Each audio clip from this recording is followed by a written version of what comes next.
সরল মানুষের কিছু বৈশিষ্ট্য নিয়ে আলোচনা করা যাক। আমাদের সমাজে কিছু সহজ সরল মানুষ আছেন যারা এমন কিছু কাজ করে থাকেন যা তার নিজের জন্য ভয়ঙ্কর ক্ষতির কারণ হয়ে দাঁড়ায়। ভিডিওটি পুরোটা দেখবেন।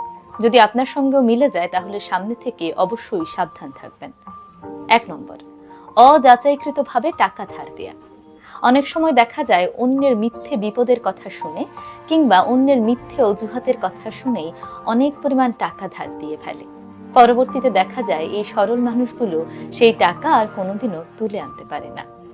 2 নম্বর, লিখিত চুক্তি ছাড়া বড় অর্থনৈতিক লেনদেন করা। অনেক সময় সরল মানুষরা মুখের কথার উপর ভিত্তি করেই বড় অ্যামাউন্টের আর্থিক লেনদেন করে থাকেন। পরবর্তীতে দেখা যায় তার অপর পাশের মানুষটি অস্বীকার করে বসলেও তিনি আর কিছুই করতে পারেন না। 3 নম্বর, না বলতে পারে না।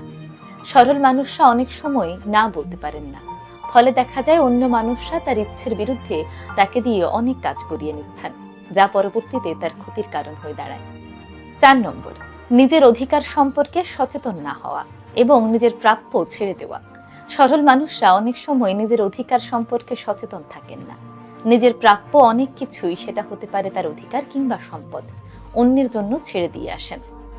মনে রাখবেন, নিজের অধিকার খুশি হয়ে অন্যকে দিয়ে দেওয়া এক জিনিস, কিন্তু সচেতনতার অভাবে অন্যের দ্বারা অনুপ্রাণিত হয়ে কিংবা অন্যের দ্বারা প্রভাবিত হয়ে নিজের অধিকার কিংবা সম্পদ অন্যকে দিয়ে দেওয়া কোনো বুদ্ধিমানের কাজ নয়। নিজের গুরুত্বপূর্ণ ডকুমেন্টস অন্যের হাতে তুলে দেওয়া। এমন অনেকে আছেন যারা তাদের পাসপোর্ট, এনআইডি কার্ড কিংবা সাইন করা ফাঁকা কোনো কাগজ অনেক সময় অন্যের হাতে তুলে দেন। এটা কিন্তু চরম বোকামি। আপনার মধ্যে যদি এই জিনিসগুলো থাকে তাহলে আজই এই মুহূর্তেই সাবধান হন, নয়তো এই পৃথিবীতে টেকা আপনার জন্য কঠিন হয়ে যাবে।